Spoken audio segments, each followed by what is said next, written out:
The Montgomery County School Board to order with the Pledge of Allegiance. Please stand. I pledge allegiance to the flag of the United States of America and to the republic for which it stands, one nation, under God, indivisible, with liberty and justice for all. I should have listened to you.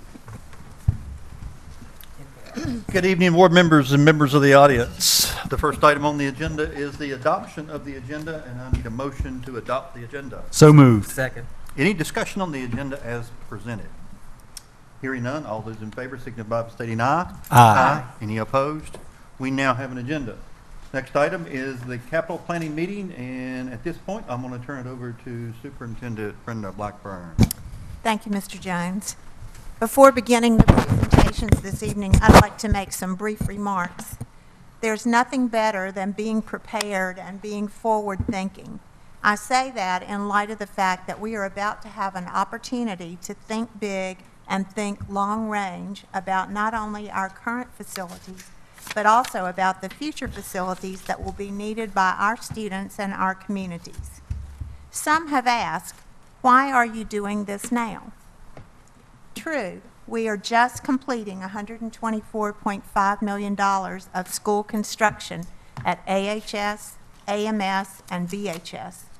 And shortly before that, we completed almost $45 million in elementary school construction at Price's Fork Elementary School and Eastern Montgomery Elementary School. However, the need to take care of what we have through the capital maintenance program and to address the aging facilities and overcapacity schools that still exist in our division drive the necessity to continue this discussion. We are fortunate to live in a vibrant and attractive community, and our young people require great instruction, great teachers in safe and appropriate 21st century environments. Tonight's meeting sets the stage to do just that for many years to come. As I think back on the most recent construction projects, I think about how fortunate we were that 2 of those 3 projects were already well positioned in terms of design, grade level configuration, and significant community stakeholder involvement. I'm speaking about the Auburn Secondary School projects. They were conceived and planned in 2007 and ready to go when funds became available, not until 2011. But it allowed us, through the board's focus on advanced planning, allowed us to accomplish these projects in an unbelievable time frame. It is true that there are still economic barriers to overcome in relationship to capital maintenance and new construction, but it still is smart and it still is good for our students and for the community, for the school division, to keep a focus on the future of our facility needs. As the presentation begins, I must state clearly a few facts that should be noted. There is currently no budget for capital maintenance beyond the $200,000 in the facilities budget yearly and the additional $250,000 from 13-14 carry forward money for roofing projects. 2, there is no budget for new construction at this time, although the Board of Supervisors has started designating a sum of money set aside each year for future capital needs of the school division.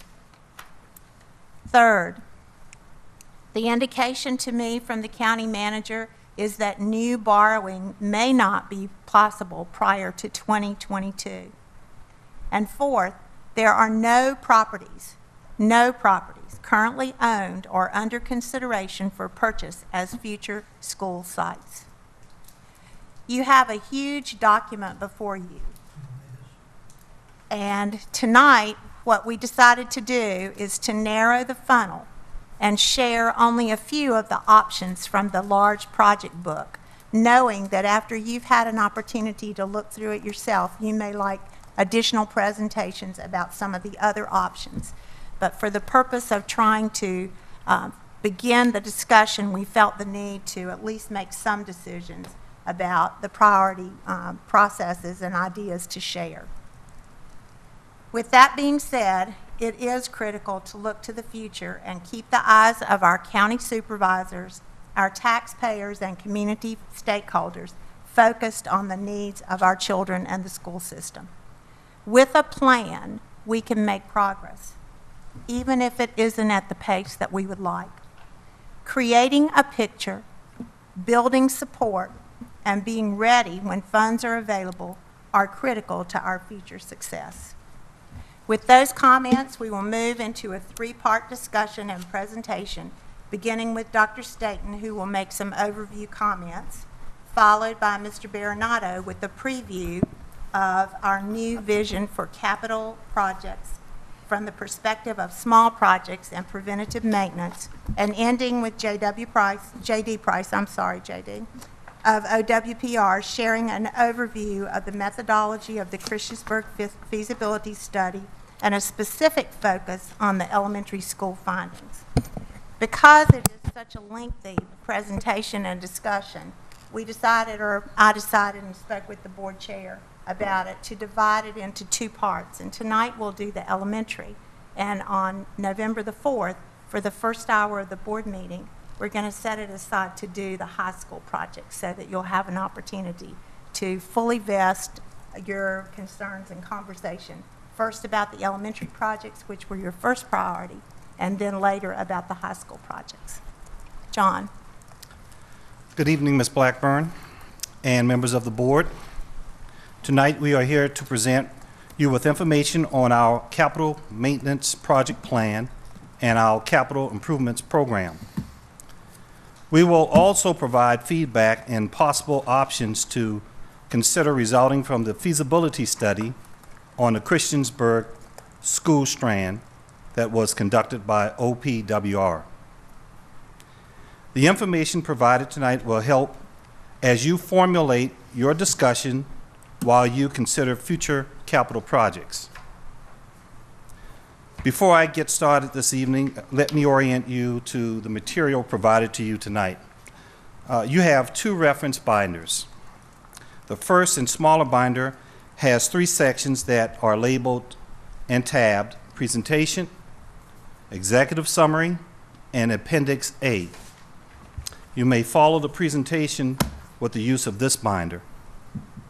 The second and larger binder is a reference binder and is the full feasibility study for the Christiansburg strand.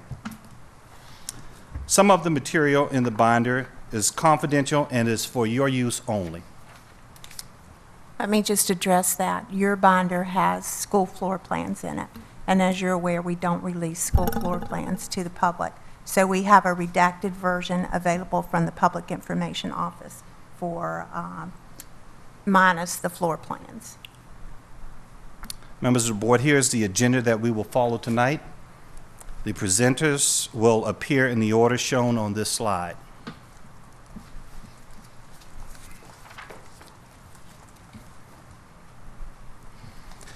Our capital improvements program projects planning discussion will be about all three of the school board's projects prioritized as critical, which are the school board's request to the Board of Supervisors for their capital improvement program. The first projects, the Christiansburg Area Elementary Project and the Christiansburg High School Project, are the two subjects of the feasibility study. Only the information related to the elementary project will be presented tonight by Mr. JD Price of OPWR. The high school project information will be presented at the November 4th, 2014 school board meeting. The third critical project, annual budgeting for capital maintenance projects, is our first area of discussion tonight, the capital maintenance projects plan. This will be presented by Dan Baronato.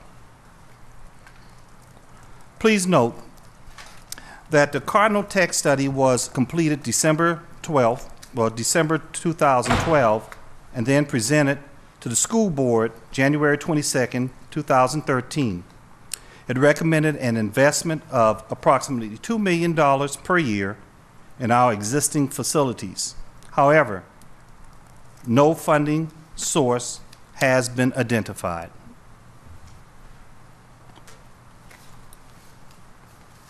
You may recall that you, the board, requested other school projects be included in the county's capital improvements program.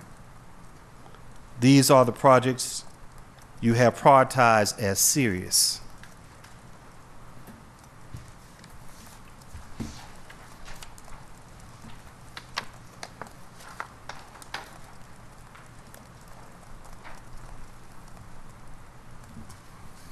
Here are the projects that the board has prioritized as important.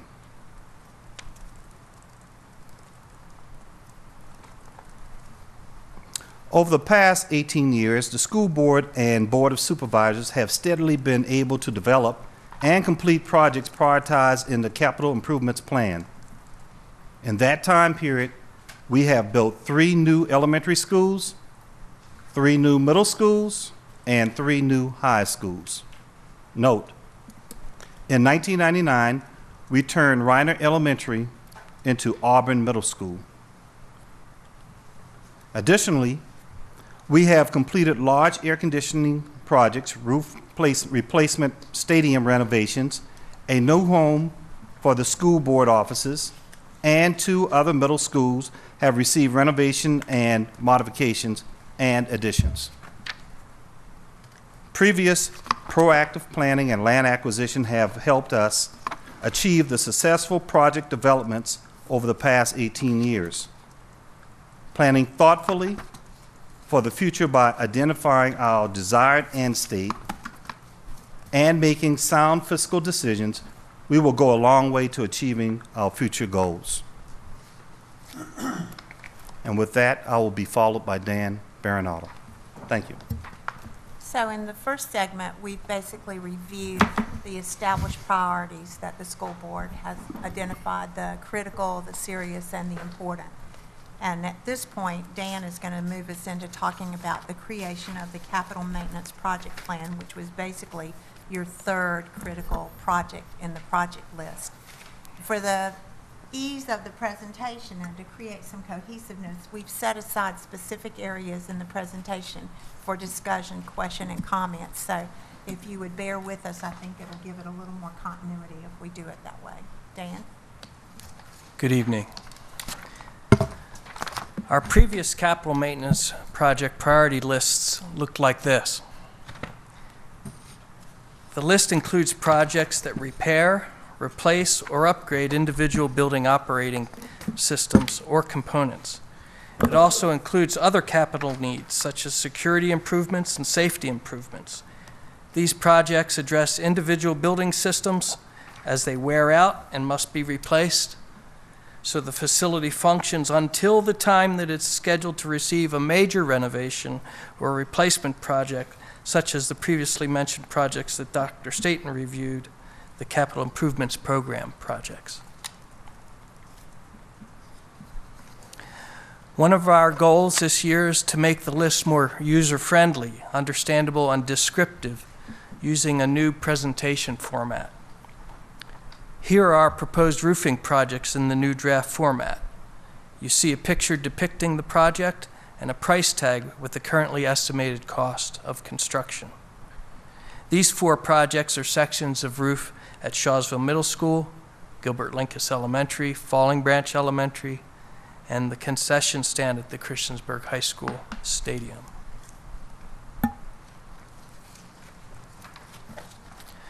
Another goal is to utilize the data from the Roanoke Tech Facility Assessment Report, as well as other recent inspections. We also reprioritize the projects that have not been completed since the previous capital maintenance project list was developed in 2013, based on current conditions. The Roanoke Tech assessment included a 5-year maintenance action plan focused on proactive replacement of facility components and systems that are considered at or beyond their expected useful life, as well as necessary replacement of components. Some of our building systems, for example, elevators, fire alarms, roofs, asbestos-containing materials, are inspected by other third-party inspectors. The Cardno Tech assessors did not inspect or include these in their 5-year plan. Our new plan is developed using relevant data from all sources, including Cardno Tech. We've looked at the projects remaining in our former list, the Cardno Tech report, and other recent reports, and using the considerations in this list, have developed an updated set of projects that we have put into the new format. Limited funds and unknown funding make prioritizing the projects and defining the scopes of the projects challenging.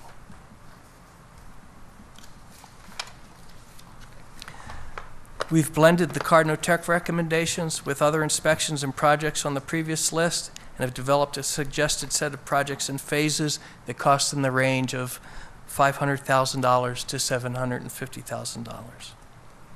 These are in addition to the roofing projects phase in the previous slide, valued in the $400,000 range. This suggested phase 1 is in the new picture and price tag format, with a short description of each project. The acronyms at the end of the description, CT and CMPL, stand for Cardno Tech and Capital Maintenance Project List, indicating the project source. You will note that the projects in this phase cover needs at multiple schools, such as play and sports pavement, stage lighting and rigging, asbestos-containing exterior soffits, etc. Whatever funding is available addresses the priority projects at several schools rather than all areas at one school.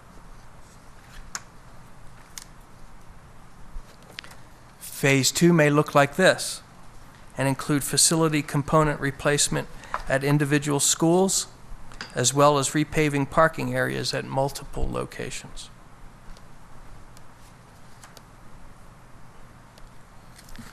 Phase 3 may look like this. If a large capital improvements program project was scheduled for funding at one or more of the Christiansburg schools, the projects noted here for CPS, CES, or Bellevue might not be needed. They would be covered by the CIP project and its new construction or additions and renovations funding. Thus, the capital maintenance project priority list evolves and changes over time.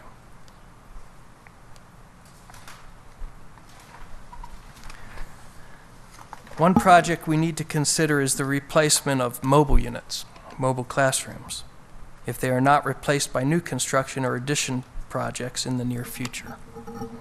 A mobile unit is expected to last about 10 to 15 years at the most.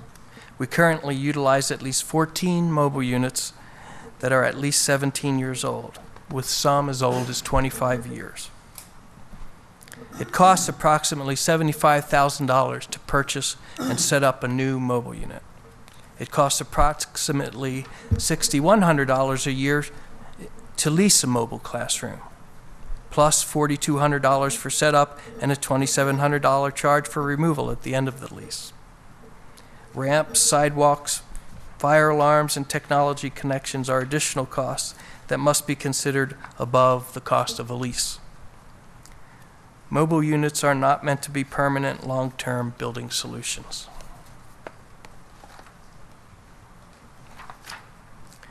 The updated capital maintenance project plan is a work in progress. Including the roof projects in the first 3 phases, it costs approximately $2.3 million to complete the work. We currently have $250,000 approved for roofing from the rollover balance and $200,000 potentially available from this year's operating budget in the category of operations and maintenance capital projects. We will continue to use our facilities maintenance staff to make the minor repairs and replacements to our building systems. The facilities department staff can install or reduce contracted costs of installation of some major components. Many facilities assessors, including Cardno Tech and OWPR engineers, have commented on our success in extending the service life of many of the systems through our cost-effective maintenance and repair work.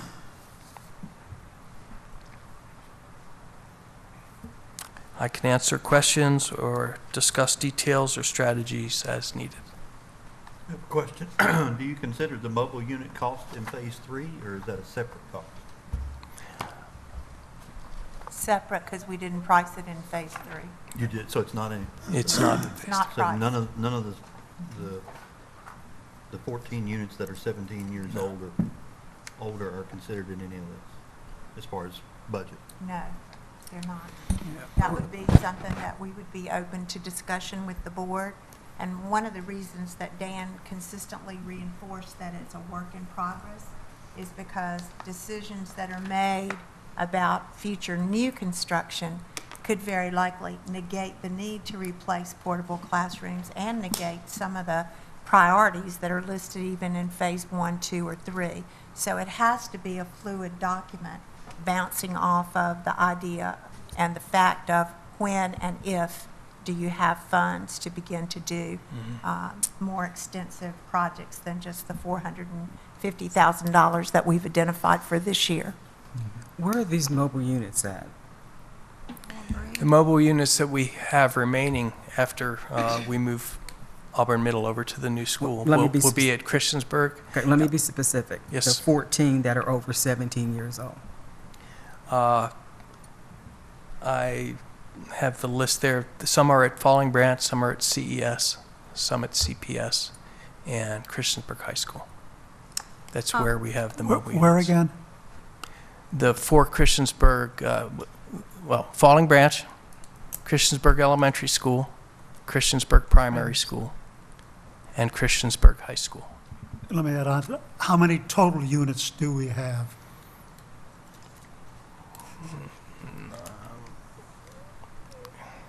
I think it's 9 at Falling Branch, 5 at Christians, 5 at CES, and 1 at Old Christiansburg Middle School. and 3 at CHS. I didn't add all that up. Is that, are we talking sorry. about 20? 23, How many? 23, I think. 23 it's Do we currently own those or do we lease them? We own all the ones that we have. Right. And when We leased when we moved BMS to old CMS, and those were returned right after we moved out. the ones that we own, when we're done with them, what do we do? Do we, I mean, I get that if we're leasing them, they've got to go back, but the ones that we own, do we ever sell The them? ones that the building official will allow us to move, we relocate to a school. The codes have changed recently, and a number of the ones that we were able to get rid of when we built Eastmont Elementary School and Price's Fork Elementary School, those were auctioned in an auction and taken away.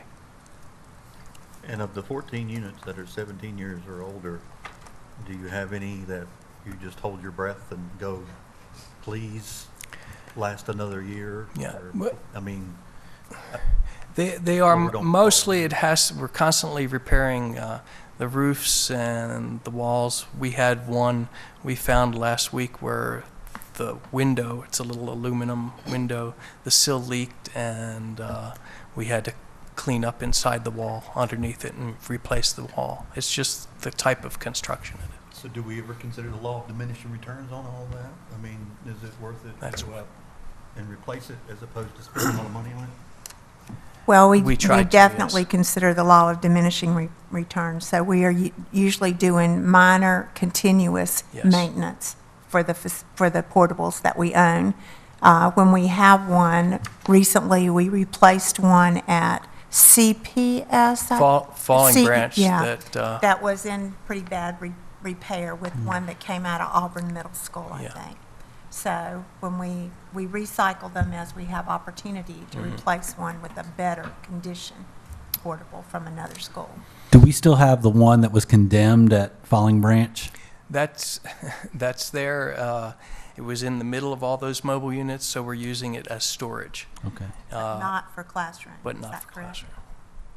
And that one is that in the 9 that you counted for that one? Is that, or is I that? believe it might be, yes, Okay. sir. I have to say, I like the new format with the pictures and the numbers. I would like to make one comment. If we are going to use this new format, and that you may already have this, I would like, as we get into it, we actually start doing some of it, to have an additional box that it would say the actual cost. Right. So I'm sure that was part of what you guys are thinking, but definitely would like to see We that. could do that and report Yeah. on that, Yeah. yes. Because all the cost figures in here are 2015 basis for right Right. now. Okay.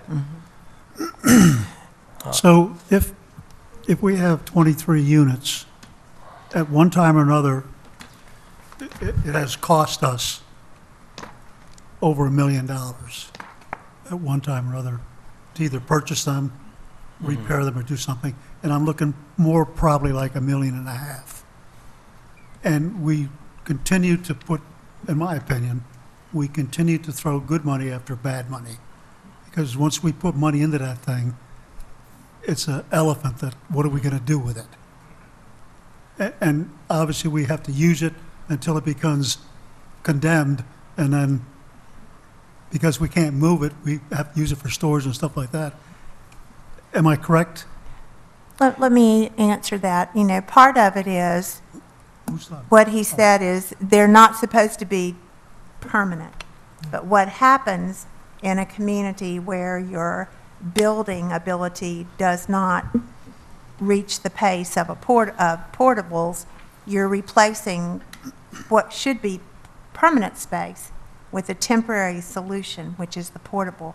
And the temporary solution stays and stays and Exactly. stays. And you might have $75,000 one year to buy a portable, but you don't have the whole $1.5 million at one time, because these have been accumulated over time.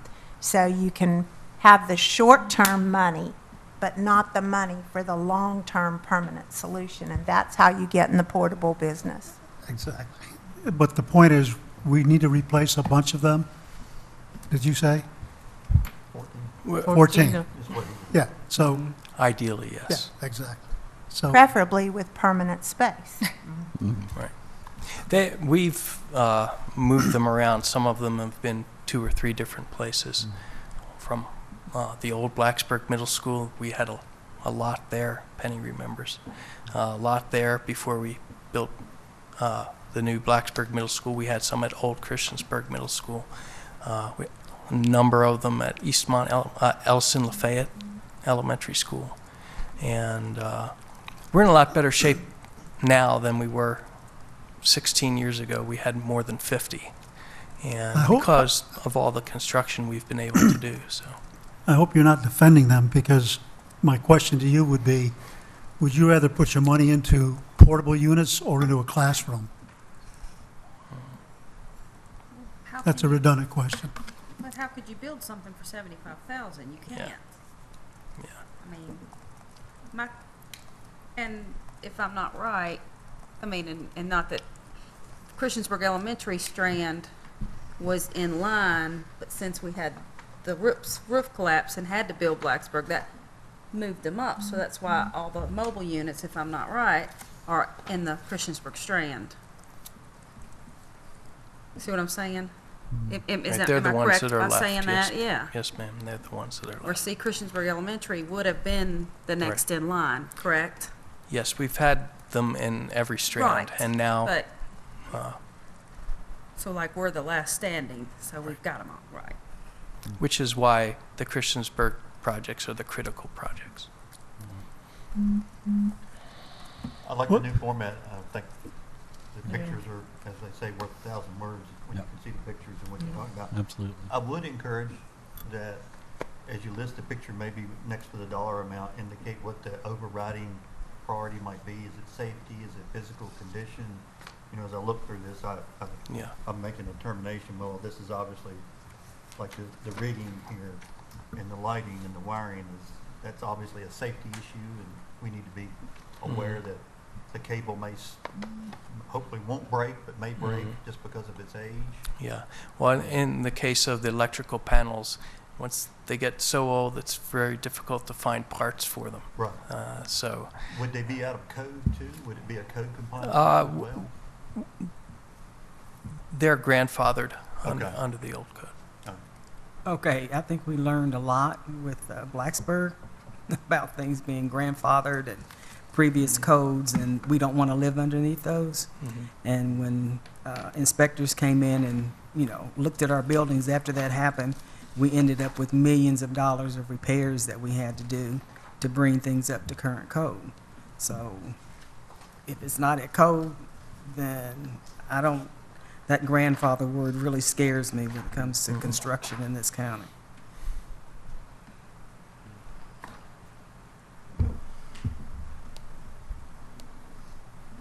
Dan, do we have any of the units that are to the point where next week we feel like they might fall apart, kind of a thing, like they need to be replaced immediately? I understand the terms usually are 10 to 15 years, but Yeah. do we have any to the point where we think we might put our head through the wall next week? I thought we might have had one on Friday. It turned out to be a lot smaller problem than we thought, the one with the window. Right. And we fixed that, but answer no, not They're imminent. But you would have each one of those units kind of prioritize which ones would need to be Yes. replaced first, Yes. based upon age or current status. Yeah. Just she'll, he's one of our program managers, environmental program manager, and he also manages mobile units, keeps the database. He's the one who wanted me to make sure that I mention these issues, because he worries about them. We're concerned about them to the extent where we watch them and we do preventive maintenance on them, but they're old. I would actually, I would actually like to see that list and, from worst to best. I can have them put it together. Okay, thank you. If they are meant to survive 10 to 15 years, and 14 of them, if they are more than 17-year-olds, we're pushing, it's pretty close that they will fall apart. I don't know what order the list will be. I don't think. There's a difference also in, falling apart and not being the optimum setting for our students. Right. And so I think our message to you all is that they are not the optimum learning Yeah. conditions for our students. That's We're not placing kids in jeopardy, but they're not your 21st century classroom, and they're not the best that I think this community can do or that this community deserves.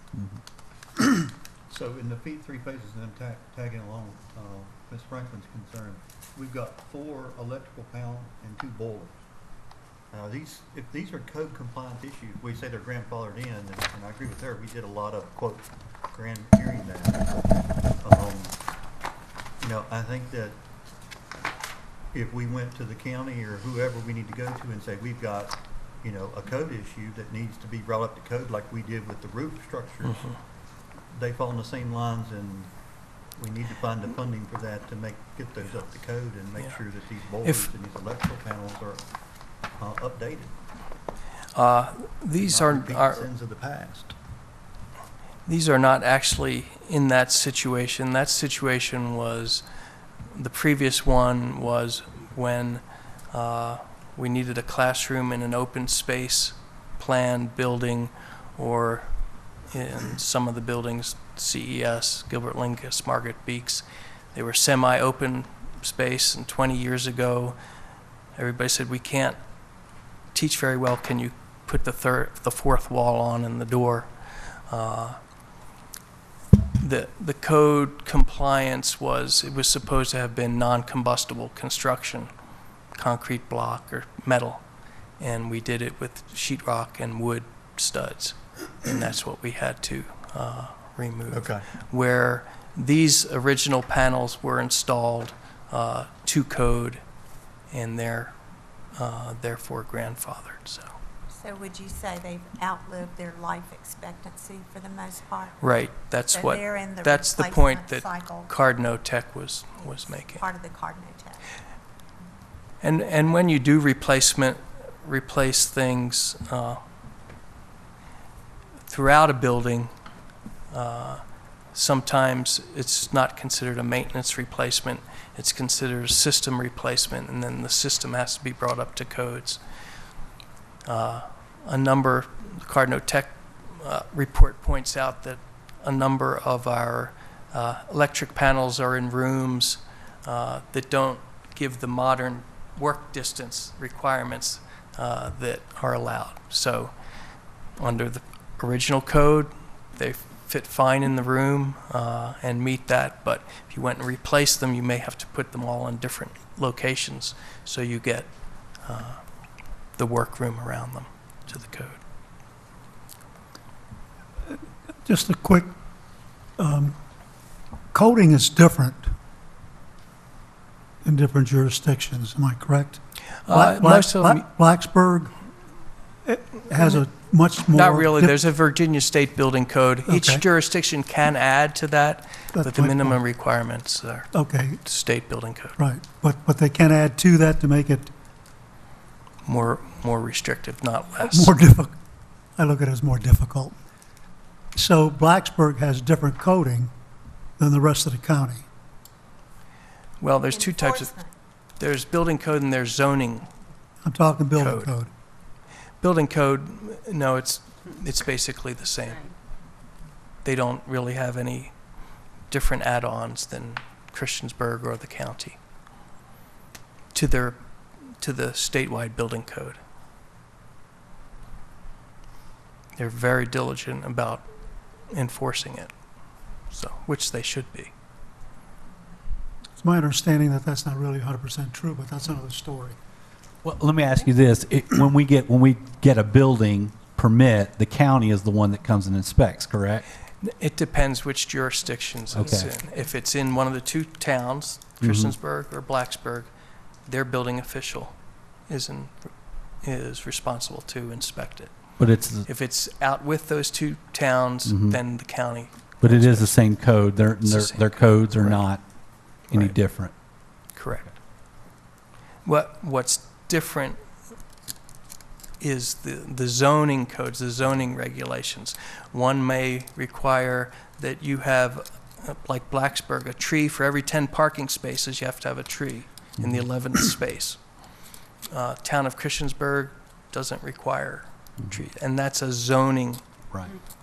code, a zoning regulation, not a building code. Right.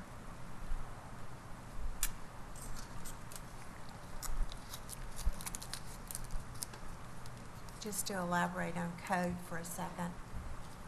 Usually, if you go into a school to do a renovation project, you have to bring things up to new code. But if you just go in and fix what's there, generally, you can fix it without having to go to the next level of code. But you fix it in a safe and appropriate way. Two different ways of looking at it. Okay, so codes change for probably a couple of reasons. Safety.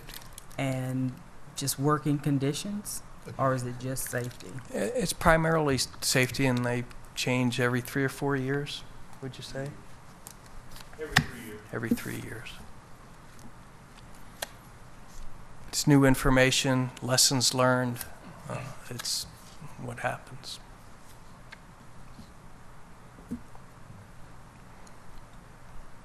Any other questions for Mr. Bernardo? Thank you, Dan. So he's going to also do the introduction to our feasibility study reference documents. Right. And as a preface to the presentation of the feasibility study, I'd like to review a few of the previous studies that are referred to in the feasibility study. The first is the MCPS space requirement standards and capacity size standards. These were developed as part of the facilities master planning we did in 1999 and 2000. That document established overall size guidelines, school size guidelines, and what types and sizes of spaces should be in the schools. We commonly refer to these as our MCPS facilities planning standards. The second planning study looks like this. It's the build-out study. Was done in 2007. We teamed with the planning departments of the two towns and the county to forecast the timing, location, and type of residential growth probable in our county. The build-out study looked at every available parcel in the county and assessed its development potential based on its terrain and the future zoning encouraged by the jurisdiction's comprehensive plans. And we have 3 in our county. Each town has one and the county has one. In 2007, the economy was moving at a fast pace. Estimates for housing growth and population and enrollment growth were healthy. The third study, the redistricting study, reviewed the theoretical capacity of the elementary schools. You may recall the board had adjusted the elementary capacity formula as well as space size and numbers during the planning and design phase of Eastmont Elementary School and Price's Fork Elementary School. This resulted in a minor reduction of the theoretical capacities of all MCPS elementary schools. The planning standards and theoretical capacities in the above studies were used as the basis for the feasibility study. Enrollment projection and population projection documents were also referenced. And you have one of those, I think, as Appendix D in your smaller book.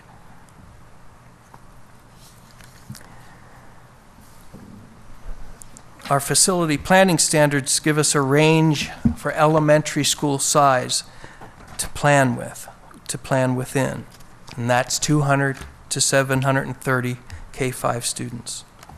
Adopted standards state that the preferred school size is a range of 350 to 600 students. This guidance and other factors were used to size Eastmont Elementary and Price's Fork at a theoretical capacity of 650 students. Capacities are theoretical and used for facility planning purposes only. They are also subjective when applied to existing schools due to how the school is being used at any moment. A standard elementary classroom can hold more students than its theoretical capacity of 18 or 20 students. And that's what our standard is in our formula, if and when needed. Theoretical capacities are a useful planning starting point, especially at this pre-planning feasibility study level. I would note that the state's theoretical capacity formula uses higher PTRs of 24 and 25 students per classroom. Therefore, the state's theoretical capacity for our schools is higher than our own. Finally, an important point about enrollment projections and projected costs. They are estimates. They are only estimates of future occurrences. In my 33 years of experience, I've come to understand that the economy has the strongest effect on actual construction costs and actual enrollment growth of any pertinent factor. That is why Price's Fork Elementary costs $3 million less than Eastern Montgomery Elementary, even though they are identical facilities. The difference, Price's Fork Elementary was bid during an economic crisis. Now the economy is growing and may lead to increases in cost and enrollment. Might not. We know that the town of Christiansburg is focused on making the Christiansburg area a growing business and development friendly community based on well-planned growth. That translates to policies that can influence increases in enrollment in Christiansburg area schools. The point is that enrollment and cost projections are potential, future numbers, not guaranteed prices, not guaranteed seats needed to be filled. The purpose of the feasibility study for the Christiansburg schools is to lay a groundwork of pertinent information and develop and assess options, opportunities, and possibilities for more detailed planning and design in the future. It includes consideration of the basic options: new construction, additions and renovations, altered attendance areas, other available facilities, and the other program needs of our school system. The study reviewed all facets of project development, such as utilities, roads, building conditions, building codes, and planned residential development. The study developed multiple options based on the multiple sources of information. It provides cost estimates. It identifies low and no cost actions that can be taken now so that when capital funding does come available, roadblocks have been removed. The feasibility study is the tangible result of our focus on the need for the future projects and our search for ways to make them happen. I'm pleased now to introduce Mr. J.D. Price from the Montgomery County-based architecture and engineering firm of OWPR. J.D. has been the feasibility study project manager and will present tonight the elementary portion of the executive summary of the Christiansburg area feasibility study. J.D. is a registered architect with many, many educational projects in his portfolio, including some of our school projects. OWPR performed the feasibility study for the Auburn schools back in 2007. That resulted in the design and construction of the new Auburn High School and Auburn Middle School. Accompanying J.D. Price tonight from OWPR is Naomi Racinet, who worked on much of the feasibility study data and production of the final document. J.D. is also the father of 2 Auburn Elementary School students and the spouse of an Auburn Elementary School teacher. So introduce J.D. Price. Thank you, Dan. And thank you for allowing me to be here this evening to present to you. Though you'll just hear my voice tonight, I also want to point out that an entire team of licensed professionals were involved in preparing this report that's in front of you this evening, as well as Naomi with me here. Just to revisit what Dan touched on, some purposes of the feasibility study to identify feasible project options for the elementary schools and the high school in the Christiansburg Strand. It can also be used as a document to help prioritize, plan, and further define Christiansburg Strand school projects that you have on that capital improvement plan that Dr. Staten showed you earlier. The contents of the study, it's 329 pages of goodness there in front of you. And I'm going to try and condense it into 29 slides tonight, so bear with me, please. As I go through this is roughly an outline for the presentation tonight, too. So we begin by comparing the area of spaces at your existing elementary schools to the area of spaces at the new Price's Fork Elementary School. And that's really to gain an understanding of where area deficiencies occur, and we're using Price's Fork as the latest 21st century learning standard and 650 capacity. It documents and categorizes the conditions of your buildings and site systems and components. That helps us understand the current condition of those, helps us understand the expected life remaining in those systems and components, and of course that informs estimated costs of renovations. We establish an estimated rate of enrollment growth, and we study that enrollment growth relative to projected capacity. I'm sorry, relative to the enrollment growth, we study your capacity, your existing capacity in your schools. We identify current zones of residential development within the Christiansburg Strand. What areas may be growing faster than others? And then we identify development options that may be more feasible for each school, and then we score them to understand their feasibility. Within the study, you'll see about approximately 20 different development options that we've considered. Tonight, we're going to present the options we consider more feasible, or options that offer short-term relief to overcrowding. The study also offers order of magnitude cost estimates, and we contemplate phasing for the development options that we considered. So I want to start with just a summary of the approximate age of your schools and their additions. Bellevue Elementary opened in 1953. It had additions in 1962, 1973, 1980, and 1983. Falling Branch Elementary opened in 1992. It's not had additions. Christiansburg Elementary School opened in 1962.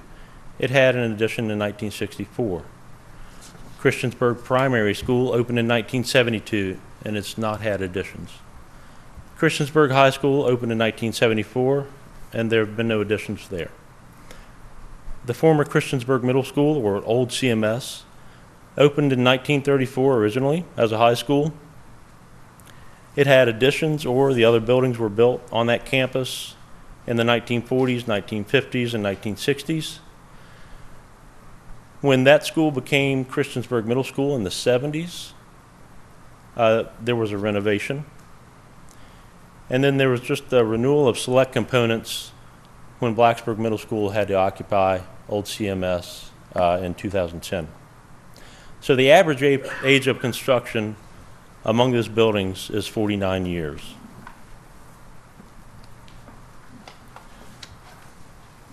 So one component of the study is the assessment of space. I mentioned that we compare your existing spaces to the spaces at Prices Fork Elementary School. And we compare them in terms of capacity. We look at Prices Fork as a 650 capacity, and then educational program, with Prices Fork Elementary School being the 21st century learning environment. So the way we do that is with this assessment matrix that you see here. We call it a gap analysis. We performed a gap analysis for each of your buildings. And essentially it's a comparison of what you have to what you need. The spaces on the left here are spaces in Prices Fork Elementary School. You'll see, this is Falling Branch Elementary as an example. We began by comparing the quantity of spaces. So for instance, quantity of spaces at Falling Branch versus quantity of spaces at Prices Fork. And that produces the quantity deficiency. We do the same thing for area. The area of those spaces at Falling Branch compared to the area of those spaces at Prices Fork. That lets us understand the area deficiency. So those area deficiencies are totaled to achieve a net space deficiency. That net is increased by 34% for things like circulation, toilets, storage, custodial spaces, the area that walls take up in a plan. That yields the total gross program area deficiency. And you can think of this as an approximate area of an addition required at that school to achieve parity with Prices Fork Elementary. And then you'll see the total approximate size of a renovated and added to building at the end of the assessment matrix for each school. This is a summary of those space assessment results. So what are the approximate sizes of additions required to achieve parity with new Prices Fork Elementary School in terms of 650 capacity and educational program? At Bellevue Elementary, the existing building area, 38,306. The approximate area of a new addition or additions would be 74,000 square feet. Falling Branch Elementary School, existing building area, 60,677. Approximate area of new additions, 53,000 square feet. Christiansburg Elementary, existing building area, 41,390. Approximate area of new additions, 72,000 square feet. Christiansburg Primary, existing building area, 51,173. Approximate area of new additions, 66,000 square feet. The former Christiansburg Middle School was not compared to Prices Fork Elementary or Blacksburg High School, since it's not occupied as an elementary or high school currently, though the feasibility of using old CMS as an elementary school was assessed, and it is discussed in the study document in front of you. Just to give you an idea of the size of the buildings on that campus, and there are 3 different buildings there, we refer to them as the upper building, middle building, lower building. The upper building is the oldest building on the campus there, constructed in 1934 originally. and it's 40,736 square feet. The middle building, 19,219 square feet. The lower building, 25,957 square feet.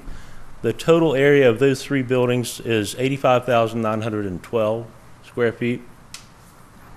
And you can see total area of Price's Fork, again, 106,300.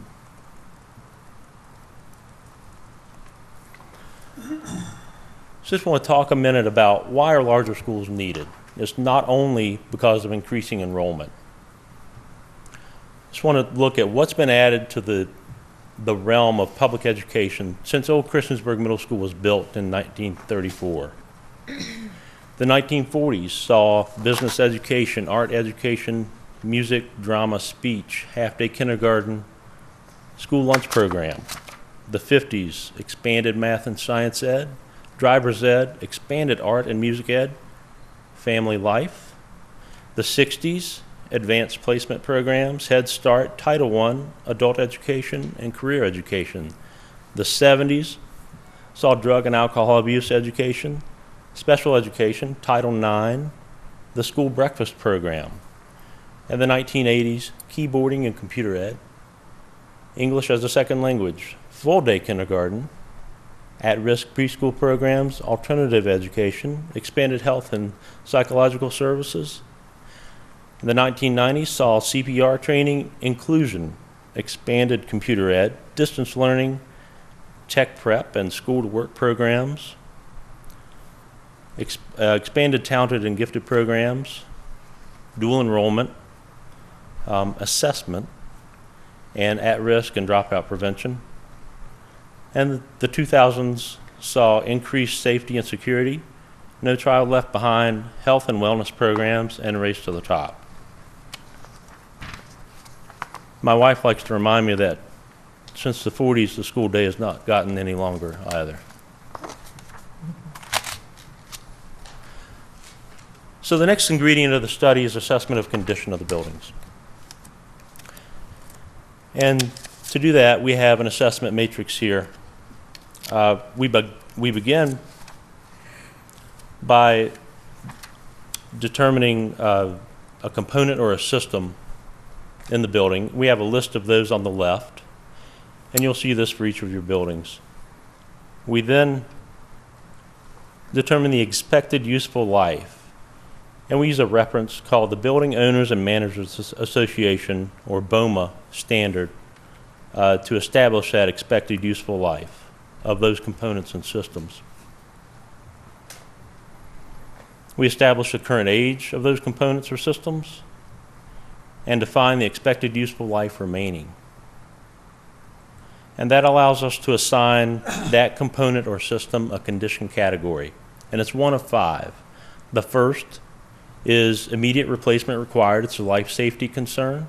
We found none of those at any of your schools. The second, the system has reached its useful life. The third, major repair or modifications are required.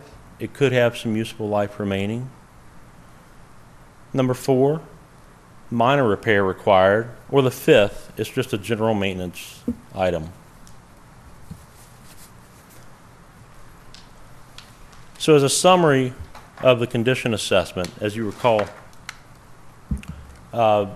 category number 2 here, system has reached its useful life, its average useful life, I should say. The chart here, you can see the yellow that represents that category for each school. So if you look at Bellevue Elementary, 71% of the systems and components in that building have reached their average useful life. At Falling Branch, 21%. Christiansburg Elementary, 54%.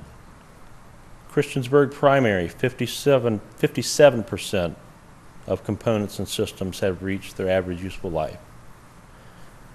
At Old Christiansburg Middle School, in the upper building, 64%. The middle building, 67%. The lower building, 69%. And just a word about Old Christiansburg Middle School. Pieces of systems have been replaced there just as tactical renovations over the years. And many of the systems there, as you can see, are past their average useful life. Just want to touch on some of the major components that have been installed in the past 10 years. And several of these were done in 2010 as an effort to get Blacksburg Middle School in there. A new boiler in the lower building, that was just done this summer. Air conditioning and heat units in the cafeteria and multi-use rooms, that was done in 2010. Water heaters, fire alarm components, not the entire system. Lockers, and not all lockers, that was a 2010 work. Individual room air conditioning units in all the classrooms. Some of that was done in 2005, 2007. Some of it was done in 2010. Gymnasium floor and the bleachers were 2010 projects. Technology components, not entire systems. And circulation pumps, not all of them.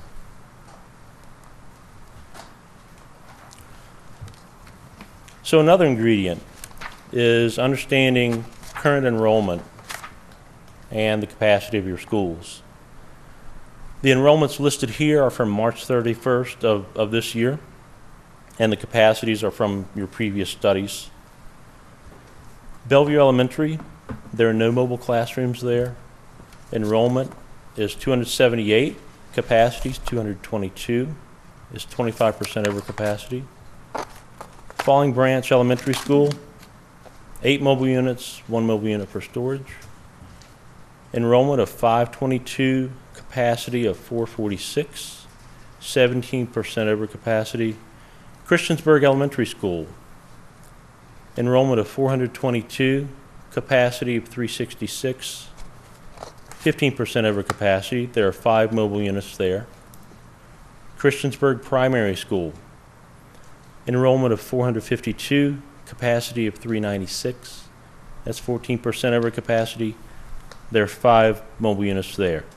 Now, just a note here, the mobile units are not included in the calculation Just for gonna ask capacity. that.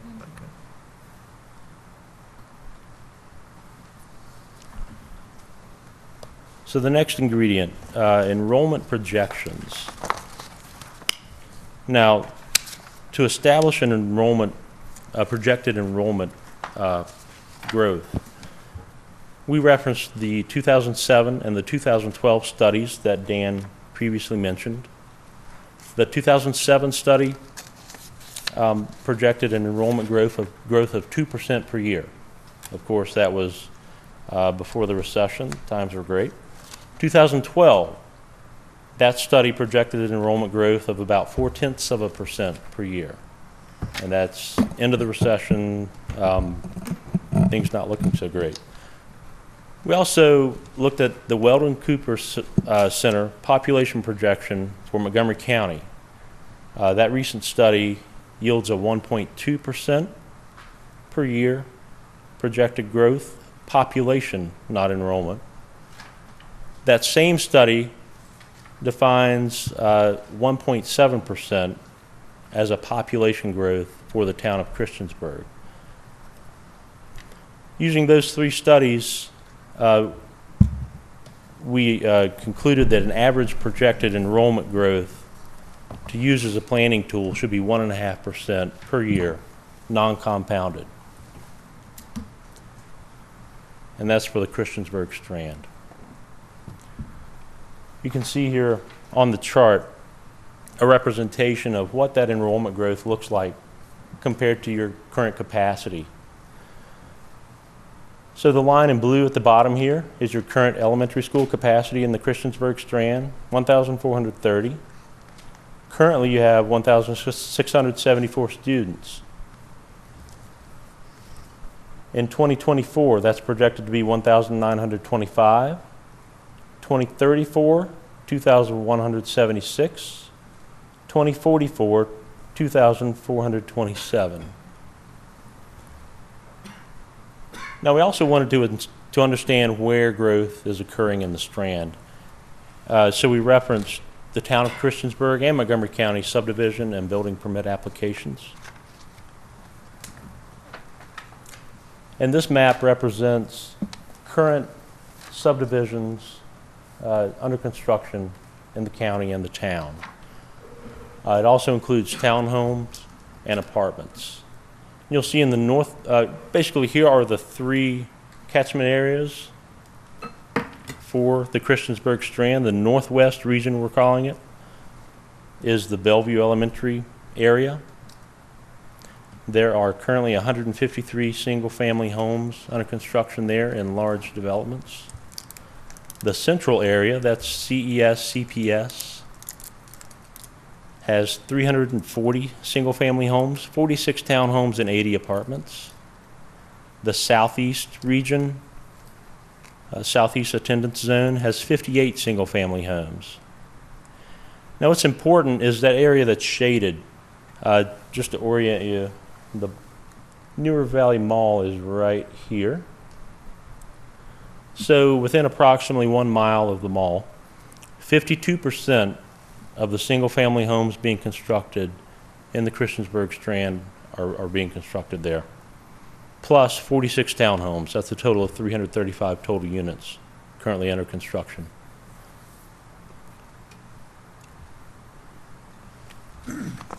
So as we developed project options, we soon understood that we needed a way to score those options, to understand the feasibility, just because there were so many options and so many different things that we could do with projects. So we created this assessment rubric here to assess the feasibility of the project options. Now all the schools were assessed against the same criteria. To the left, under example there, you see the different project options. So these are the different things that we could do at each school. There could be additions and renovations to achieve a 650 capacity, or we could reduce the size of that attendance zone so the school is at or below capacity. Additions and renovations to achieve a 21st century learning environment, in addition to reducing that attendance zone. Of course, if you reduce the attendance zone, those kids go somewhere else, so it leads to another project elsewhere. We could demolish the building and reuse the site for a new 650 elementary school, or we could repurpose the building and site for another use, such as an MCPS support facility or alternative education. So there are 8 different considerations we gave these project options.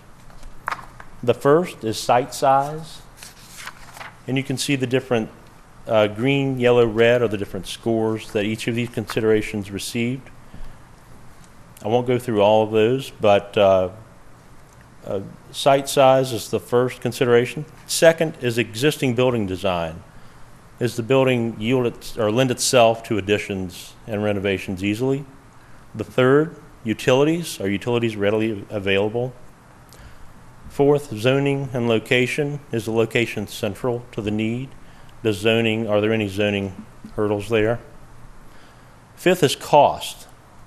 Does it anticipate average costs or higher costs because of some issue? The sixth is traffic. Will the adjacent roads and the site support expected traffic, or will major improvements be required? The seventh, impact of construction on the educational environment. Will we have to relocate all of those kids out of the school, or even in a phased renovation, could there be a large impact on the educational environment? And the last, number 8 here, is 21st century learning environment. Can it be easily achieved, or will major modifications in the plan be required? And when I say 21st century learning environment, that's parity with the Prices Fork Elementary School spaces.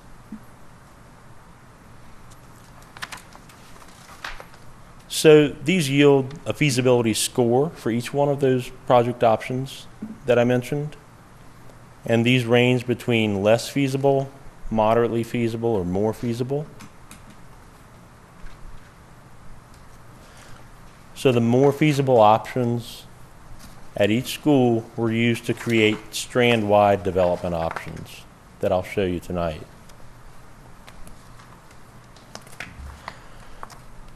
Another piece of the study are cost estimates. And these are approximate estimated costs per square foot for construction only and I've listed them here. New elementary school construction, and we've given a range of costs, $214 to $236 per square foot. Substantial renovations at the elementary schools, $130 to $144 per square foot. Substantial renovations at Old Christiansburg Middle School, a little bit higher because of asbestos, the age of some of those systems, the age of the environment that we're working in, and just the unknowns in some of those buildings. $162 to $177 per square foot. Just a note, these estimates assume a 2015 bid. I recommend that you increase these at 2.6 per year after 2015 to account for inflation. And that 2.6% comes from an industry standard reference, the Engineering News Record, or ENR. We reference that to understand what current construction costs are and what historical increases or decreases are. So over the past 20 years, commercial construction has averaged 2.6% increase per year. Now, the cost of new land purchase is not included in any estimate that you'll see in the study. Some of the soft costs included in the estimates that are in addition to these square foot costs. If it's a renovation, it's an 8% design fee. New construction, 6% of estimated cost of construction. 15% allowance for fixtures, furnishings, and equipment. That's the desks, the tables, the smart boards. And a 10% contingency allowance. Just because we're at the study phase, we need some cushion for things that are missed at this macro level of planning.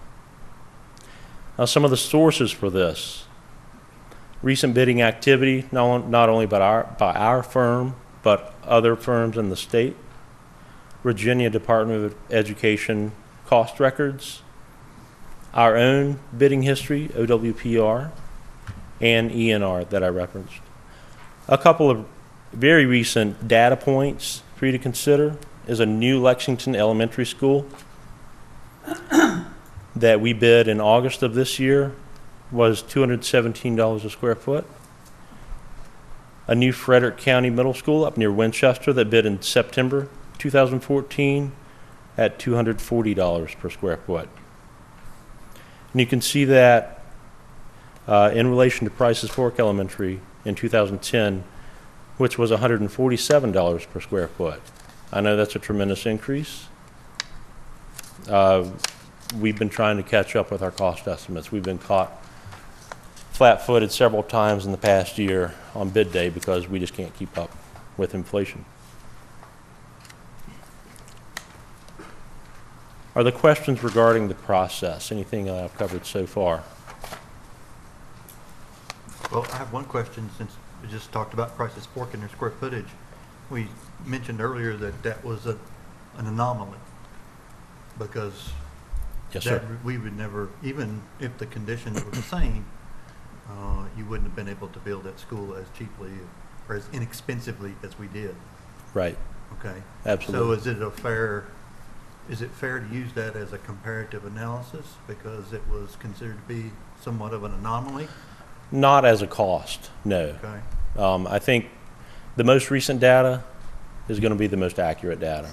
And then we built Eastern Montgomery Elementary School too, what, For 2 nine. years before that? For 19 million, I For believe. 19. And I'm curious why we picked Price's Fork and not a combination of Eastern Montgomery and Price's Fork, since they're the two newer elementary schools across the division. And I really point to more recent data that informs our cost estimates. Mm-hmm. Really didn't consider Price's Fork or Eastern Montgomery in that formula, because I think more appropriate are schools that bid today. And that's representative of real-time costs, both in terms of materials and labor. I specifically asked JD to include the prices for per square foot cost because you needed a frame of reference.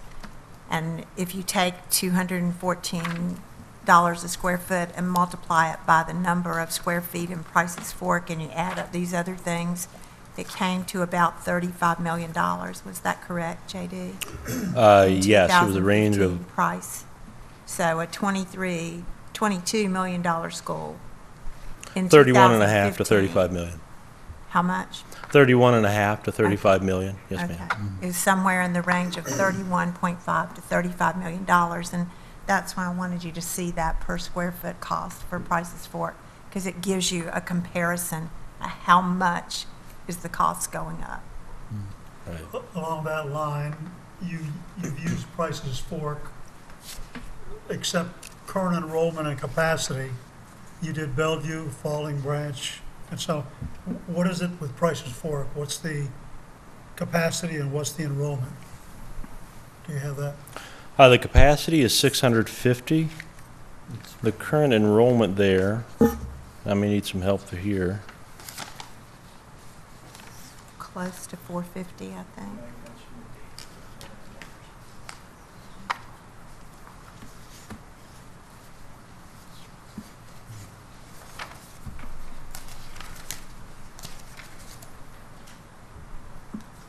Is Price's Fork and Eastern Montgomery the same size?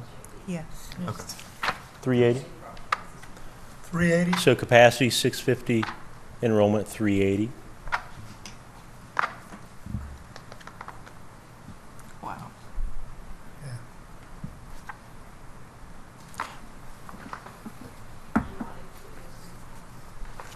Not including preschool, Ms. Graham. Well, Now, I'm getting ahead of my presentation, but the three elementaries in Montgomery County with excess capacity right now are Price's Fork, Kipps Elementary School, and Eastern Montgomery Elementary. And I don't know the excess capacity at those right offhand, but I know those are the three that are not over capacity currently. Right.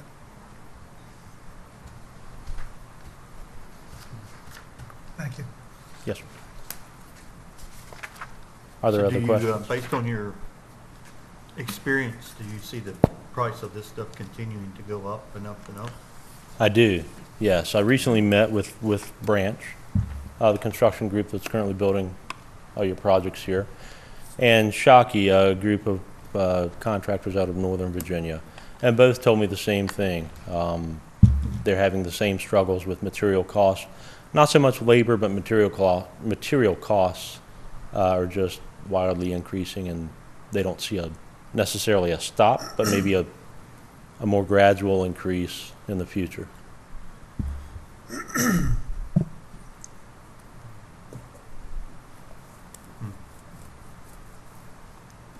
Other questions? So if you were thinking about, we're looking at 2014 cost data, and if you knew that you were, I don't know, I'll throw the number out, 8 years away from thinking about how much would you add allowed yearly increase, what would you tag? on? 2.6%. Okay, maybe I missed that. And the estimates, Yep, you'll there see it is. the estimates Sorry. I've given you, I've tried to use that 2.6% increase to create, that you'll see later on in the presentation. I try to give it to you in whatever year numbers that we're Gotcha. talking. Thank you. We need to be careful with this because I don't know where you were about 12 years ago. Dan, you may remember this, but back in Northern Virginia, we were putting in a very large addition onto our church. And we went through the whole process, and then we decided and we got the cost estimates and everything. We decided to delay it a year. And we delayed it that year where China went through an incredible, do you remember this? Mhm. Incredible Yeah. growth spurt. And the Took all the price steel. of, pardon me? And took all the steel. Price of steel almost doubled here in the United States. So our estimates, we got to be very careful with They're those. just estimates. They're only estimates, 2.6%. It Right. could be higher, could be Right, lower. Right, Yeah. right, They're just In fact, I estimates. guarantee you it will be higher or Yeah. or lower. yeah. And unless China decides to do something else. Right. Yes, sir. Other questions? Any other questions at this point?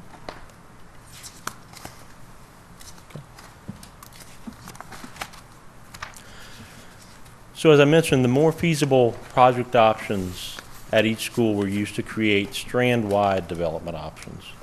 And I'll show you 4 tonight. The first 2 are larger, multi-phase development options. The next 2 will be smaller, short-term, kind of stopgap options. So beginning with development option number 1, this option creates no elementary school larger than 650 students. It ends with 4 650 student elementary schools serving the Strand. It also assumes that alternative ed is moved from Old Christiansburg Middle School prior to 2029. So a proposed phase 1, we arbitrarily assigned it 2019. Could be later, could be sooner. But as a place to start, we're proposing 2019 as a phase 1. It would build a new 650 student elementary in the northwest region. There'd be renovations at Bellevue Elementary to prepare it for use until 2034, so about a 15-year renovation to that school. No additions. And you'd redistrict the entire Strand, and you would create 4 attendance zones instead of 3.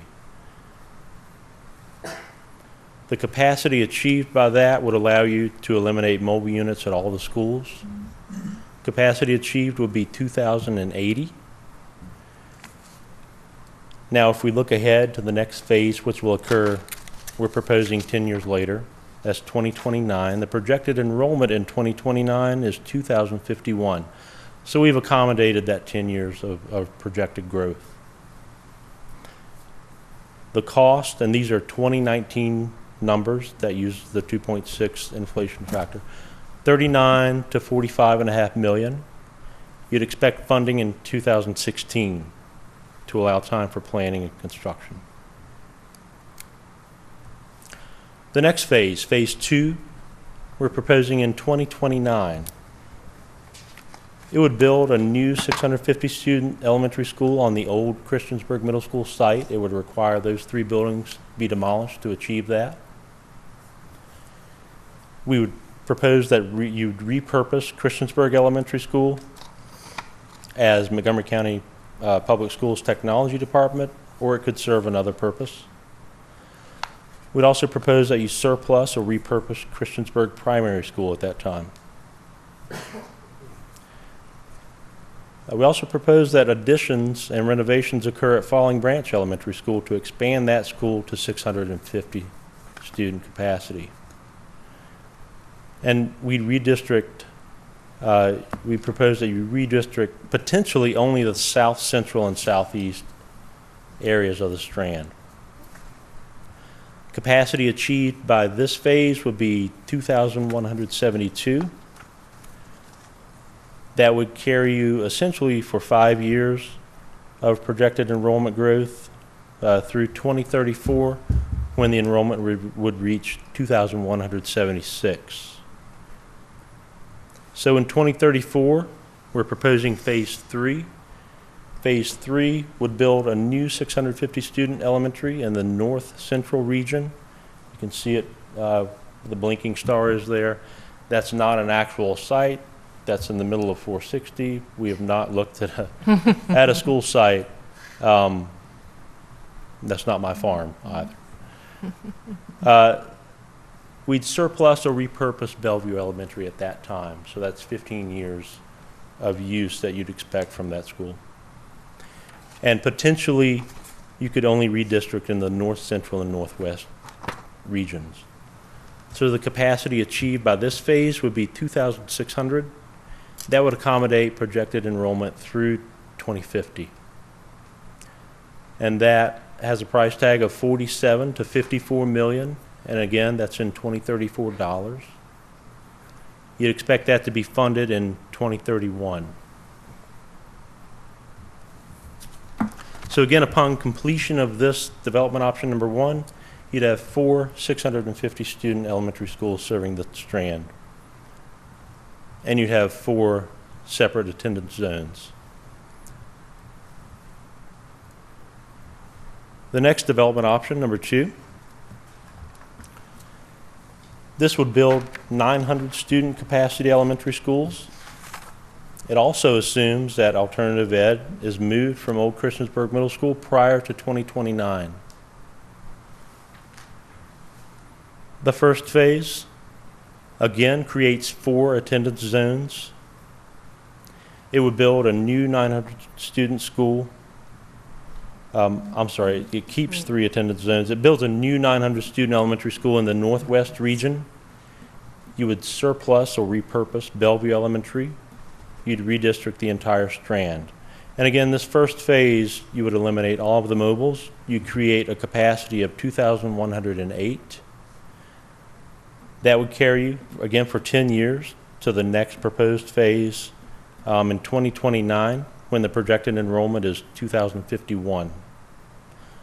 Cost of phase 1 is $39 to $43 million. You'd expect funding in 2016. Just a quick question before you go any further. Yes. These price estimates that you're giving in the red here, does that include purchasing real estate when needed? Does not include land Just want purchase. to No, sir. clarify that. Yes. Phase 2, proposed in 2029, would build a new 900 student elementary school on the old Christiansburg Middle School site. Again, it would require that those 3 buildings be demolished to achieve that.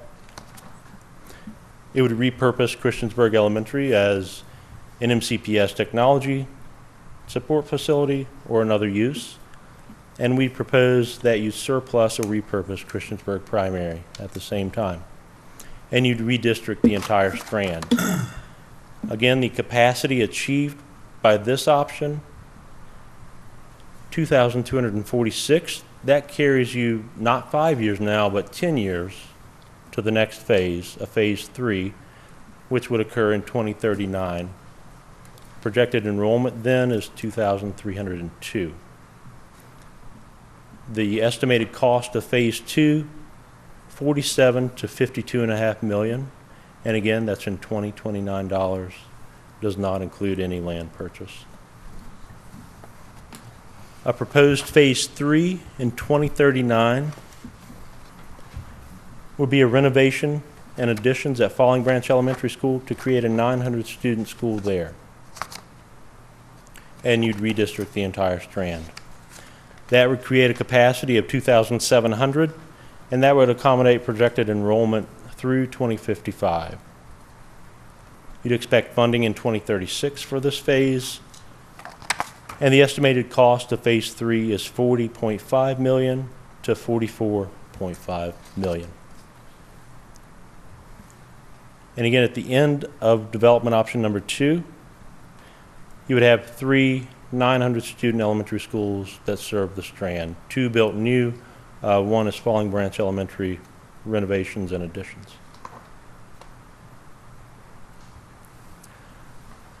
Just a couple of smaller project options that again are short-term solutions, stopgap measures for overcrowding. The first would propose to use the upper and middle buildings at Old Christiansburg Middle School as an elementary school. What that would look like, Christiansburg Elementary would become a pre-K 1 school. Christiansburg Primary would serve grades 2 and 3. And Old Christiansburg Middle Building would be a kitchen and cafeteria. The upper building would serve grades 4 and 5. The Old Christiansburg Middle School lower building would still serve alternative education. This provides a capacity to reach until 2019. And we're proposing that this occur in 2017 with funding now. The funding, the estimated cost is $14 to $15 million. It does assume that the entire strand is redistricted. It would eliminate mobile units, at least short term. It would require more operating costs, but because now we have 3 schools, 3 administrations, more support staff. And there could potentially be safety concerns with travel between the separate buildings at Old CMS. Question on this. Yes, sir. Would this include redistricting any of the students from Falling Branch? Yes, sir. It would So be a it would- redistricting of the entire strand. So it would relieve, are we getting rid of all the mobile units? Yes, sir. This would get rid of the mobile units, Okay. short term, anyway. Yeah. It only creates capacity Till two, to serve you to 2019, Right. not assuming the enrollment only a projections are couple years. correct. The work at Old Christiansburg Middle School, we've assumed it would be a complete renovation of that upper and middle building to serve students. And this could serve as a phase 0 of one of those larger strand developments. And it, of course, increases capacity within the buildings and allows you to remove mobile units if redistricting occurs. The next smaller project option proposes additions at Bellevue Elementary, Christiansburg Primary, Christiansburg Elementary, and Falling Branch. We've proposed 2017 as a completion date for this phase. You'd expect funding now. Essentially, this adds a gymnasium, 6 classrooms, a small workroom, and toilets at all those elementary schools except Falling Branch. At Falling Branch, it adds 6 classrooms, a small workroom, and toilets. The existing gymnasium is currently sufficient there, so we're not replacing that. This would eliminate mobile units. It would provide capacity until 2023. Redistricting may not be immediately necessary since you're adding capacity at each of the schools. One thing to note, it does not renovate any space, though. The previous smaller option plan that I presented only renovates space at Old Christiansburg Middle School. It renovates no other spaces at the elementaries. The price, estimated cost of this option, $13 to $14.5 million. Again, you'd expect funding now. And again, this could serve as a phase 0 of a larger development plan. Is that 13 to 15, 14 total or per build, per? Total. Yes, sir. And the condition that the existing buildings are in, prime example, Christiansburg Primary, would remain the same, we just add Yes, ma'am. onto the building. You're just building additions, you're not renovating, making improvements to any of the existing spaces. But what about the fact that they're open classrooms, and that's one of the things that we were so against in the other schools? That doesn't fix that. It does Right. not. No. It potentially fixes it in the addition, but not in the existing building. So basically what you're doing with this smaller is just adding capacity. That's right. You're just adding capacity to get rid of Simply just mobile adding units. Capacity to buy get some rid of time. mobile units. Yeah. That's what it looks Yes, like. For the first two options, did you have phase 1 being building a new school in the northwest region because that's where the growth is, instead of doing the new school on the old Christiansburg Middle School first? Why was that flip-flopped? Yes, ma'am. Sorry, I should have pointed that out. That's why we're proposing in that area. I think the report references the 114 area. Right. That's where we're seeing most of the current growth in the Strand. That's what I thought, okay. Yes. But even though they've got the current growth in that area, it's also a congested area with all the main things that, once again, we decided against doing in other areas because of Walmart and the mall and Target and all those other type things. And 114, in my opinion, can be quite dangerous anyhow. So, Yes. I'm kind of, And that's a consideration. That's where a lot of the road improvements are occurring currently. There's also a planned connector from 114 to Franklin Street by the town of Christiansburg sometime in the near future. So that, again, could help the congestion. But that is certainly a consideration moving because forward. it's a Yeah. huge congested area. And 1 and 2, both are talking about 900 student capacity. The first development option is a 650 student elementary capacity, Okay. and it results in 4 650 student elementaries at the end of it. The second is a 900 student elementary capacity. It results in 3 900 student schools. The second and third phase of option 1 is way expensive than the option 2, even though ended capacities are not that different. Why is that? Phase 2, not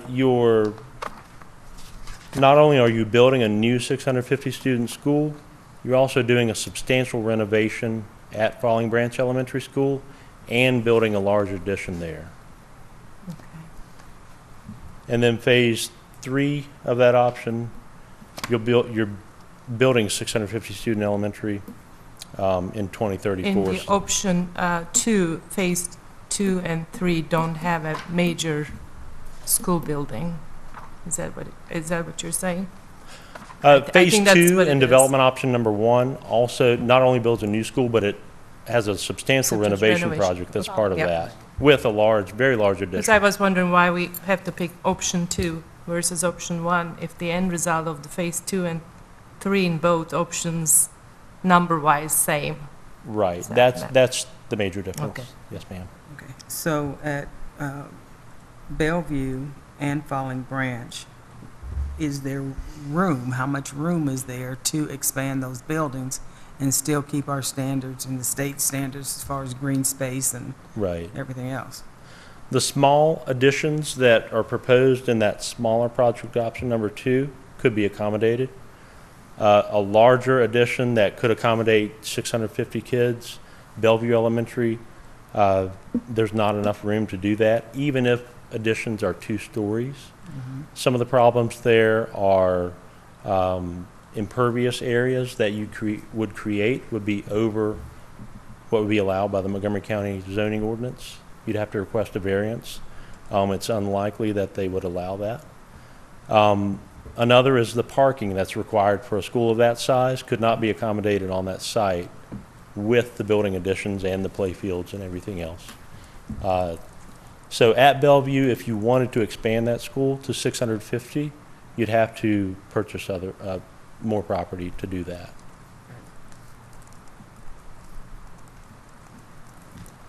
Another concern at Bellevue is the widening project of Route 114, which will eventually extend down there and likely take part of the front yard at Bellevue. What front yard? There is none. And as far as Falling Branch, because that's somewhat landlocked too.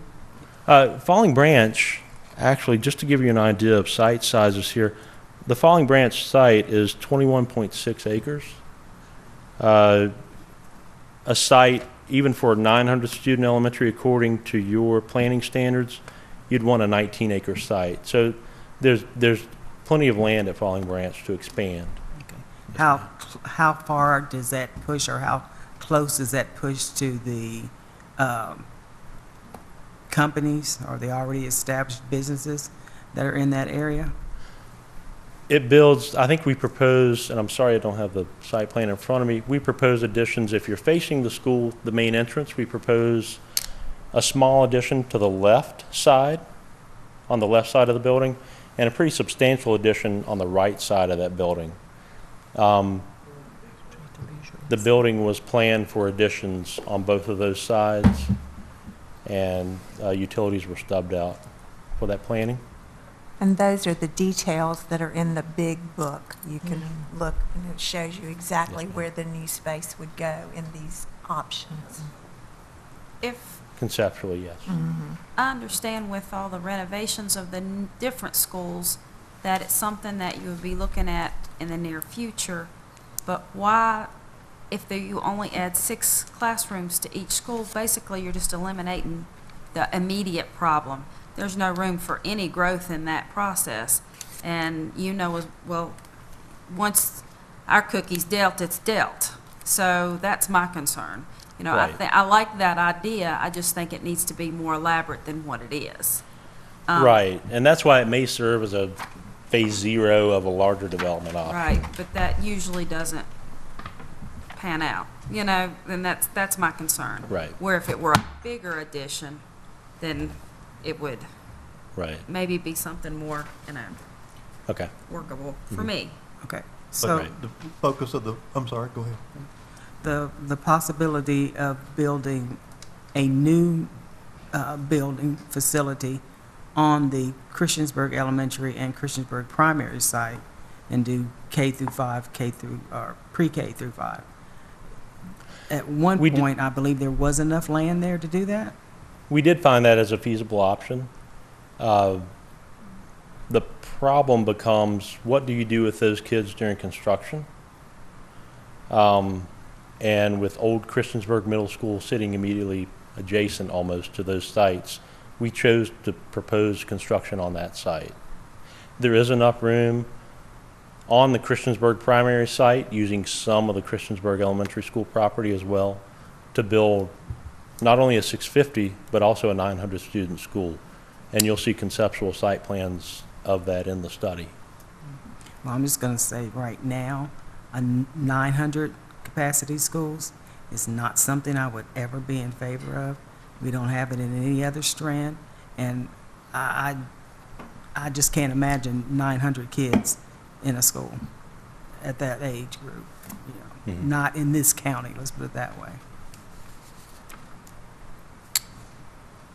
Did you, the two smaller options were price-driven? Is that the reason why you considered them or proposed them as? Really just wanted an option to give you an immediate solution, just a short-term stopgap measure. What might that look like? And it's just to show you what that might look like. Okay.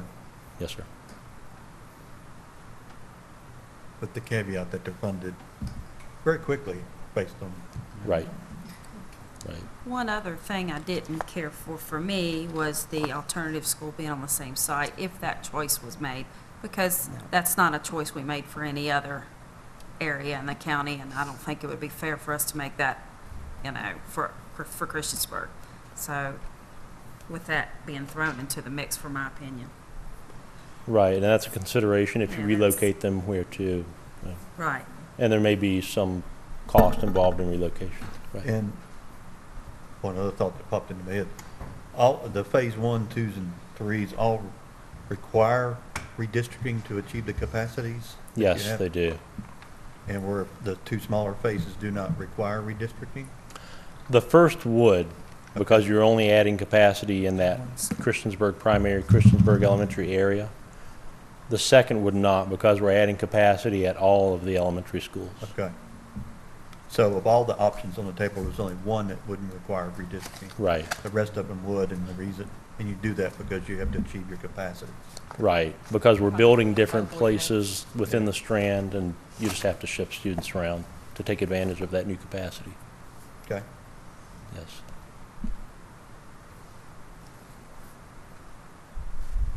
Now, moving students around, redistricting within the strand is, you know, something that may have to happen. It was actually planned for in Blacksburg, you know, when Prices Fork was built and when KIPS was built.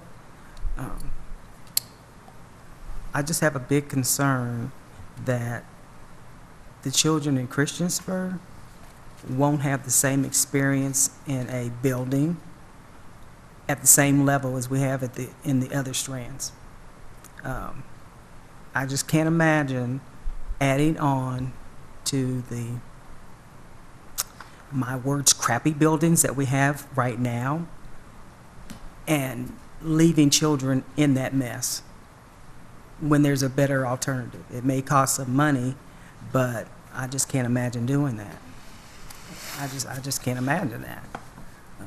So there may be a little pain in something we do as far as, you know, redistricting children, but I think we need to give them the same opportunity that we've given other children in the district as far as new buildings and how we do that and how long that takes. We may have to get a little bit more creative because I'm not sure that I can deal with spending millions of dollars for 5 or 6 years and then you're knowing you're still going to have to do something better in another 5, 6 years. It just didn't make sense to me. Sometimes you just have to bite the bullet and keep moving. And unfortunately, we've had to do that a couple of times here in this county to make that happen. And I believe Christiansburg deserves that same. A question about the capacity numbers for the different elementary schools and mobile units that they have. Like Bellevue is 25% over capacity, but has no mobile units. How do they manage that? And the other ones are less capacity over and have mobile units. Right, and you heard Dan speak of theoretical capacity, and when that capacity was calculated, there could have been more different uses for spaces than today, and they made it work. Okay.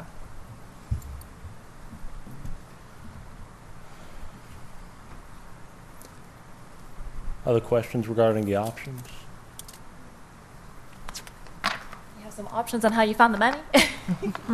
Yeah, in the ideal world, option number one seems the reasonable thing to do. If we have all those $1 million for every phase, we'll be good. Just out of curiosity, with all the schools that we have built in the other strands, we're not at any threat of reaching capacity in those schools during this phase out of this. As I was sitting here thinking about all the millions that we're spending just on the Christiansburg strand, I'm also thinking about increasing numbers in the other strands.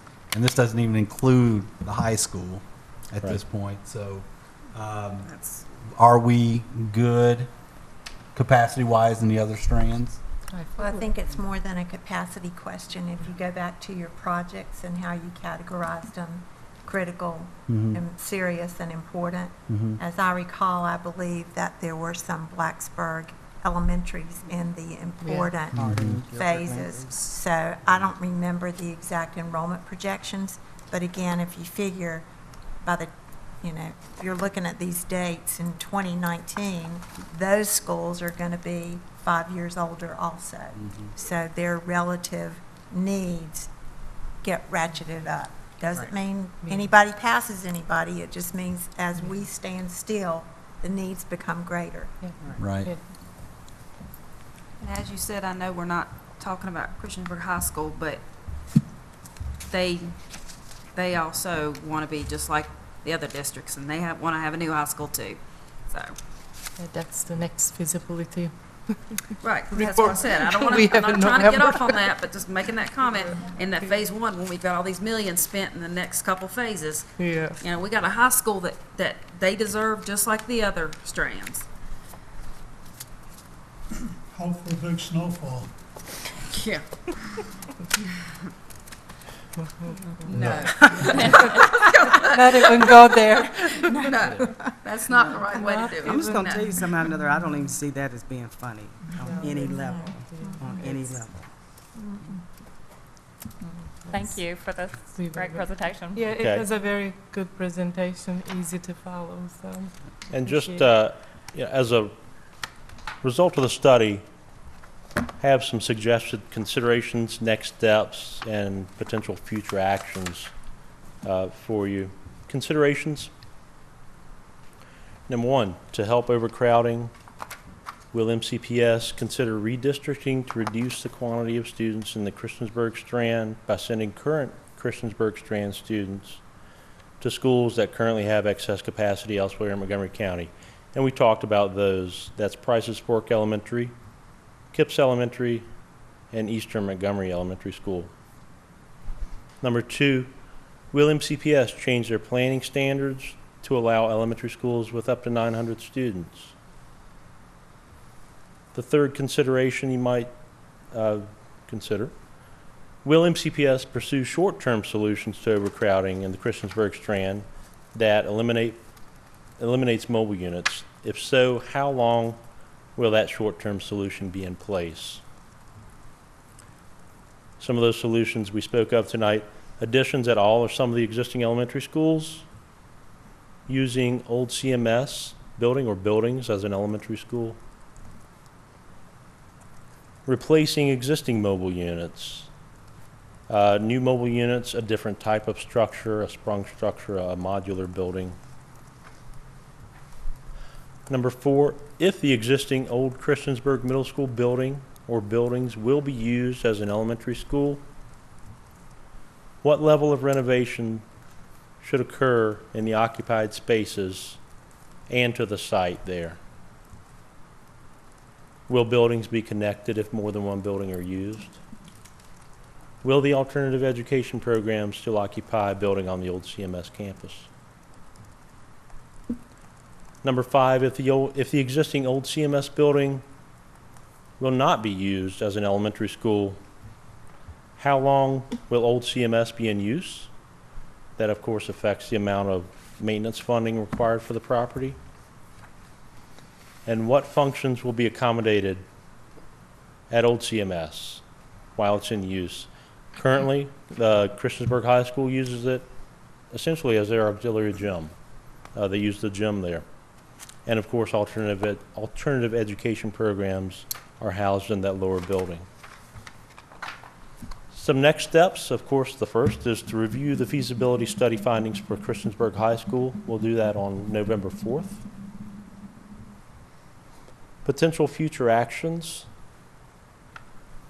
The first, discuss funding availability and timing with the Board of Supervisors prior to defining a strategy for implementing the capital improvement program. Search for property and fund a site study if a development option that includes a new school on a new site is pursued. Work with the town of Christiansburg and Montgomery County to adopt school site proper incentives for future residential developments as part of their rezoning process. Really what this is, if a developer wants to develop a subdivision, there are usually green space requirements as part of that development. A school site proper incentive allows that developer to proffer a school site as part of that development. Oftentimes that school site will come pre-graded. Sometimes it will have utilities already there. It's kind of a win-win. The developer has a school central to his subdivision. There are usually walking trails, bike trails planned leading to that school site, and the school system gets a school site oftentimes central to the population that it's serving. We see this elsewhere in the state. We're working on site plans right now for proper school sites in Northern Virginia. What's the details of that? I think it's working with the county and the town, discussing whether they can implement some sort of proper incentive as part of their zoning application process. So when a developer would apply for a zoning change, which is usually part of a subdivision, they would also have to either proffer a school site or meet that green space requirement that's part of the zoning regulations. And this is an elementary school site you're working on? It's an elementary school site Okay. presently, yes. What size school? 750 student elementary. Okay.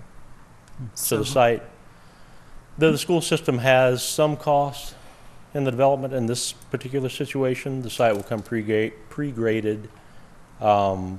It will have some athletic fields already established as part of a partnership with Parks and Rec, and it will have utilities to the site.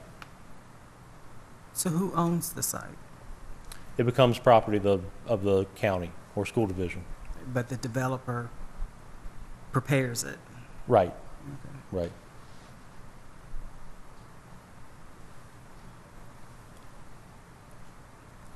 How large are subdivisions where that kind of arrangement usually occurs? Or is The there? smallest development may be 100 houses. I mean, it has to be something that's, of course, financially feasible for a developer. So it's going to be a substantial size subdivision. That's what I thought. Yes, ma'am.